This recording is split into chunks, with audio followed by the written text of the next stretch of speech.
Sa sunod na simana pa de, ma-renew ako kang sa kuyang si Matsbok. Saan daw ang magayon na training center? Igwa ko aram pa din na magayon na training center. So, non-appearance. Igwa man kan pa din na non-appearance? Sus, baka mahalon man ang singil dyan. Pakuman pa di mahal? Makakatipid ka pag mag-training ka sa non-appearance. Barato lang. Manggura no? Ang non-appearance ng BT.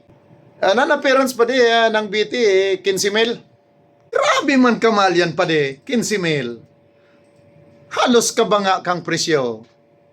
Ang pag mag-attender ka pa di, nasa 8 mil man sana yan na BT. Tapos ngunyan, ang singil sa non-appearance 15 mil. Grabe ka mahal. Pade, day mo na naman ginamit sa calculator mo. O, isipon mo pade. Pirang aldaw ang BT? 9 days. O, 9 days kang ma-absent sa trabaho mo. Pero ang sweldo mo? 400. Ang sweldo mo? Per hour. O, times mo yun sa 8. Times mo sa 9. Pera yan pade. Sa bagay pade, tama ka. Dahil pa ako papansin sa office, taday ako ma-absent.